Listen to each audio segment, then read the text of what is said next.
নমস্কার, কেমন আছেন সবাই? নিশ্চয়ই খুব ভালো আছেন। বাসন্তী রান্নাঘরে সবাইকে স্বাগত। এর আগের ভিডিও যারা দেখেছেন তারা অনেকেই জানেন যে আমার ছেলে মেয়েরা কাঁঠাল অত ভালোবাসে না। ভালোবাসে না কি বলতে, যে ঘরে কাঁঠাল থাকবে সেই ঘরেই যাবে না।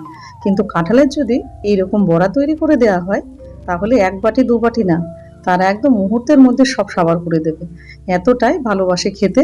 যদি এইভাবে বানানো যায় তাহলে চলুন সেই রকম একটা সুস্বাদু বড়া রেসিপি আপনাদের সামনে নিয়ে এসে হাজির করেছি। আর এইরকম মেম্বার যদি আপনাদের বাড়িতে থাকে যে তারা কাঁঠাল পছন্দ করেন না, তাহলে তাদেরকে না বলে এইভাবে একবার কাঁঠালের বড়া খাইয়ে দেখুন। তাহলে চলুন, আশা করি আপনাদের ভীষণ ভালো লাগবে। কাঁঠালের বড়া তৈরি করার জন্য নিয়ে নিলাম একটা মিডিয়াম সাইজের পাকা কাঁঠাল। আর কাঁঠালটা কিন্তু বেশ পাকা। আর কথাই বলে গাছে কাঁঠাল গোপে তেল, কিন্তু আপাতত তেল হাতে লাগিয়ে নিই আর চাকুটাই নিয়ে নিই। কেননা যে চাকুটা দিয়ে কাটবো অবশ্যই তাতে কিন্তু তেল মাখিয়ে নিতে হবে। এবার কাঁঠাল যেহেতু ভালোই পাকা আছে, ওই জন্য অল্প একটুখানি কাটলেই কিন্তু হবে। আমি মাঝখানে বরাবর একটুখানি কেটে নেবো, অল্প একটুখানি, একটু চৌকো শেপের কেটে নেবো যাতে ছাড়াতে সুবিধা হয়। এবার কেটে নিয়ে এবার ভালো করে এবার কাঁঠালটাকে ছাড়াবো। আর তার আগে অবশ্যই হাতটা পরিষ্কার করে ধুয়ে নিতে হবে। এবার একটুখানি গায়ের জোরটা তো লাগলোই। এবার কাঁঠালটা এভাবে ছাড়িয়ে নেব। ওয়াও, কি সুন্দর দেখুন কাঁঠালটা পেকেছে। এবার এক এক করে কাঁঠালের কোয়াগুলো এভাবে তুলে নেব। আর কাঁঠালটা কিন্তু খুব সুন্দর, একদম সুপক্ক যেটাকে বলা হয়, একদম রসালো। আর এক এক জাতের এক এক রকম কাঁঠাল। এই জাতের কাঁঠালটা খুব ভালো, দেখে বুঝতেই পাচ্ছেন কোয়াগুলো একদম রসগোল্লার মতো কিন্তু এরকম রসালো। আহা, দেখেই লোভ লাগছে। এবার কাঁঠালগুলোকে ছাড়িয়ে নিলাম। আর এখানে আমি অর্ধেকটা কাঁঠালটা নিয়ে নিলাম, পুরো কাঁঠালটা নিলাম না, কেননা আমার পড়শি যারা আছেন তাদেরকে অবশ্যই দিয়ে খেতে হবে। আর বীজ যেহেতু ছাড়াইনি, এবার কাঁঠালের এক এক করে আমি বীজগুলো ছাড়িয়ে নেব। আমাদের বাড়ির আশেপাশে কয়েকজন পড়শি আছেন, তারা আমাদেরকে ভীষণ ভালোবাসেন। বাড়িতে যা হয় তাই কিন্তু আমাদেরকে না দিয়ে ওনারা খান না। এবার এক এক করে বীজগুলো ছাড়িয়ে ঠিক এইভাবে পরিষ্কার করে নিলাম। আর বীজের ভিতরে যে কালো অংশটা থাকে সেটা কিন্তু অবশ্যই ফেলে দেবেন। অনেকের কাঁঠাল খেয়ে সহ্য হয় না, পেটে ব্যথা করে, তার কিন্তু অন্যতম এটা কারণ। কেননা কাঁঠালের ভিতরে এই জিনিসটা ফেলে দিতে হয়। এবার কাঁঠালগুলো এক এক করে ঠিক এইভাবে ছাড়িয়ে নেবো। এই কাঁঠালটা আমাকে একজন দিয়ে গেছেন, আমি আবার বাকিটা আমার আশেপাশে দিয়ে দেবো। পুরো কাঁঠালগুলো ছাড়ানো হয়ে গেছে। আর দেখুন সুন্দর করে বেশ ছাড়িয়ে নিলাম। আর কাঁঠালগুলো কুয়ার মধ্যে কিন্তু কিচ্ছু নেই, এরকম পরিষ্কার করে ছাড়িয়ে নিতে হবে।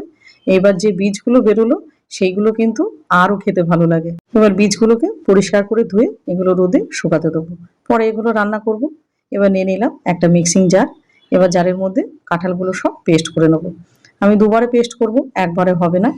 আর এখানে আমি কিন্তু হাফটা কাঁঠাল দিয়ে এই বড়া তৈরি করে দেখাবো। সেখানে কোয়ান্টিটি আপনারা বেশি বা কম সেখানে করতে পারেন আপনাদের লোক সদস্য বুঝে। তবে এইরকম বড়া করলে গোটা কাঁঠালের বড়াটাই একদম নিমেষে সাবার হয়ে যাবে, কারণ এই বড়াটা এতটাই সুস্বাদু হয়। আর আপনারা কারা কারা এইরকম ভাবে কাঁঠালের বড়া খেতে ভালোবাসেন কিংবা করেছেন অবশ্যই জানাবেন। সেকেন্ড বারে পেস্ট করার সময় দিয়ে দিলাম 100 গ্রাম চিনি। আর কাঁঠালটা যেহেতু খুব মিষ্টি ওই জন্য চিনি অল্প করে দিলাম, যদি লাগে তাহলে পরে আর একটু দিয়ে দেবো। দিয়ে দিলাম 1/4 চামচ লবণ, কেননা যে কোনো বড়াতে একটু লবণ দিতেই হয়। এবার এটাকে পেস্ট করে নিলাম। আর পেস্টটা কতখানি মিহি হয়েছে সেটা করে দেখাচ্ছি। দেখুন, একদম স্মুথ একটা পেস্ট কিন্তু বানাতে হবে, কোনো রকম আঁশ থাকলে চলবে না।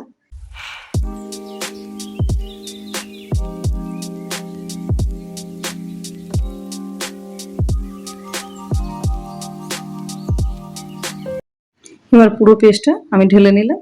এবার নিয়ে নিলাম 250 গ্রাম ময়দা। এখানে আপনি হাফ ময়দা কিংবা হাফ আটা দিয়েও করতে পারেন, কিংবা পুরোটাই আপনি আটা দিয়ে করতে পারেন। এবার নিয়ে নিলাম 100 গ্রাম চালের গুঁড়ো। চালের গুঁড়োটা যদি আপনাদের ঘরে না থাকে তাহলে স্কিপ করবেন, তার বদলে দিয়ে দেবেন 100 গ্রাম সুজি। আমি যেহেতু চালের গুঁড়ো দিলাম ওই জন্য 50 গ্রাম সুজি দিলাম। আর দিয়ে দিলাম 5 চামচ মতো ডেসিকেটেড কোকোনাট। যদি আপনার ঘরে ফ্রেশ কোকোনাট থাকে তাহলে সেটাও দিতে পারেন। আর দিয়ে দিলাম 5 চামচ মতো মিল্ক পাউডার। আর দিয়ে দেবো 1 চিমটি মতো এলাচ। এখানে আমি মিল্ক পাউডারটা দিয়েছি, সেটা কিন্তু স্কিপ করলে হবে না কোনোভাবে, কেননা মিল্ক পাউডার না দিলে টেস্টি হবে না। এবার পরিষ্কার করে হাতটাকে ধুয়ে এবার এটা ভালো করে মেখে নেব। আর একটুখানি এলাচের গুঁড়ো দিয়ে দিলাম, কেননা কাঁঠালের গন্ধ অনেকেই সহ্য করতে পারেন না, সেখানে সামান্য একটুখানি এলাচের গুঁড়ো দিলে খানিকটা গন্ধও যায়, আবার খেতেও ভালো লাগে। এবার ভালো করে মেখে নিতে হবে। বড়াটা কতখানি ফ্লাফি হবে কিংবা টেস্টি হবে তার মধ্যে উপকরণ এবং মাখাটা এই দুটোই হলো এর খেলা, তাছাড়া আর বাইরে কিছুই নেই। ভালো করে মাখতে হবে আর যে উপকরণগুলো আমি দিলাম সেইগুলো দিতে হবে, কারণ ব্যাটারটা যত ফ্লাফি হবে বড়াগুলো তত ফুলবে এবং ভিতরে ফাঁকা হবে। অনেকে আছেন কোনো রকম মেখে দায়সারা কাজ করে দেন আর বড়া হয়ে যায় ইটের মতো শক্ত। আর এইভাবে আপনি যদি বড়া করেন, বড়া যেরকম ভিতরে ফাঁকা হবে সেই রকম নরম হবে। 10 মিনিটের জন্য এটাকে রেস্টে রেখে এবার আবার ভালো করে এটাকে মেখে নেব। আর ব্যাটারটাকে ঠিক এভাবেই মাখতে হবে, বারে বারে উপর থেকে নিচ পর্যন্ত বারে বারে এরকমভাবে ফেলতে হবে, তাহলে ব্যাটারটা কিন্তু একদম ফ্লাফি তৈরি হবে।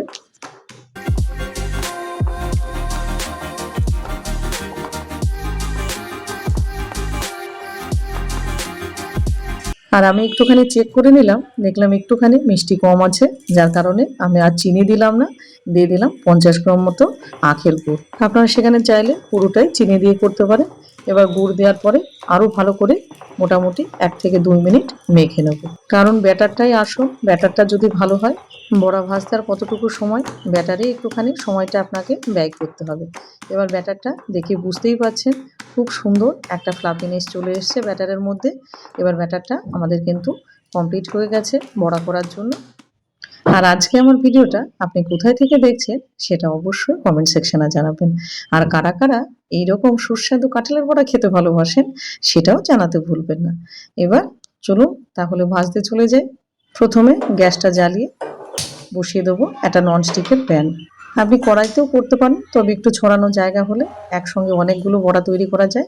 এবার দিয়ে দিলাম রিফাইন্ড অয়েল বেশ খানিকটা, একটু বেশি দিতে হবে, কেননা ডুবো তেলে বড়া ভাজলে তবেই কিন্তু বড়াগুলো খুব সুন্দর বলের মতো হবে। এবার তেলের তাপমাত্রাটা একটুখানি চেক করে নেবো যে বড়াটা দেওয়ার মতো অবস্থায় হয়েছে নাকি। তেল কিন্তু রেডি হয়ে গেছে। এবার এক এক করে অল্প অল্প করে ব্যাটার নেবো আর বড়াগুলো দিতে থাকবো। এবার একসঙ্গে বেশ কয়েকটা বড়া কিন্তু এভাবে দেওয়া যাবে।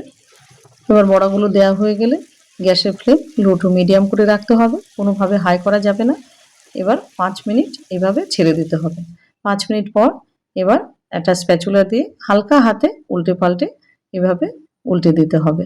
আর বড়াগুলো দেখে বুঝতেই পারছেন ব্যাটার যদি পারফেক্ট না হয় তাহলে এইভাবে কখনোই ফুলে উঠবে না। একদম ফুলে পুরোটা বলের মতো হয়ে গেছে প্রত্যেকটা বড়া। আর তার কারণ ব্যাটারটা যদি পারফেক্ট তৈরি হয় তবেই কিন্তু এইরকম বলের মতো বড়া তৈরি হবে। ওই জন্য ব্যাটারে একটু সময় আপনাকে দিতেই হবে। আর যেভাবে আমি ব্যাটারটা বানালাম ওইভাবে যদি আপনি বড়া তৈরি করেন প্রত্যেকটা বড়া কিন্তু এইরকম ফুলে বলের মতো হবে। স্প্যাচুলা দিয়ে প্রত্যেকটা বড়া একটু উল্টে পাল্টে দিতে হবে যাতে সবগুলো বড়া ঠিকঠাকভাবে ভাজা হয়ে যায়। আর যখন দেখবেন এরকম সুন্দর একটা গোল্ডেন কালার চলে এসেছে এবার তখন তুলে নেবেন। অনেকেই আছে কড়া পাকের খান।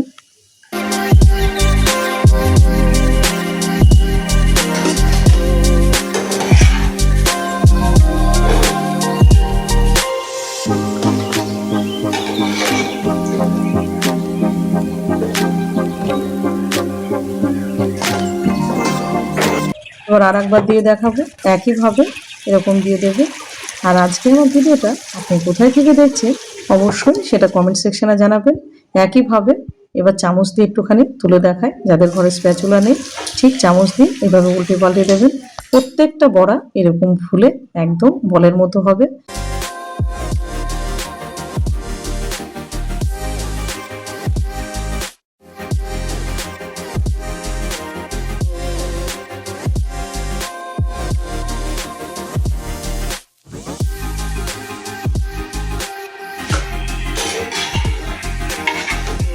এবার এক এক করে সব বড়াগুলো ভেজে তুলে নিলাম, তাহলে তৈরি হয়ে গেল সুস্বাদু একদম জিভে জল আনার স্বাদে কাঁঠালের বড়া। দেখেই মনটা ভরে যাচ্ছে, কত সুন্দর লাগছে দেখতে আর কত পারফেক্টভাবে বড়াগুলো রেডি হলো। তাহলে এইরকম বড়া আপনিও বাড়িতে অনায়াস হয়ে বানিয়ে নিতে পারবেন। আর সামনেই আসছে রথযাত্রা। আপনি যদি ভাবেন প্রভু শ্রী জগন্নাথ দেবের চরণে আপনি নিবেদন করবেন কিংবা শ্রীকৃষ্ণের চরণেও নিবেদন করতে পারেন ঠিক এইরকম সুস্বাদু কাঁঠালের বড়া। ভিডিওটা যদি ভালো লেগে থাকে অবশ্যই চ্যানেলটাকে সাবস্ক্রাইব করে আর সুন্দর করে একটা কমেন্ট করবেন আর ভিডিওটাকে প্রচুর পরিমাণে শেয়ার করে দেবেন। এরকম একটা সুস্বাদু কাঁঠালের বড়া যেটা অনেকেই পছন্দ করেন না আর এত সুন্দরভাবে বানিয়ে দেখালাম। তাহলে আজ আসি, ভালো থাকবেন।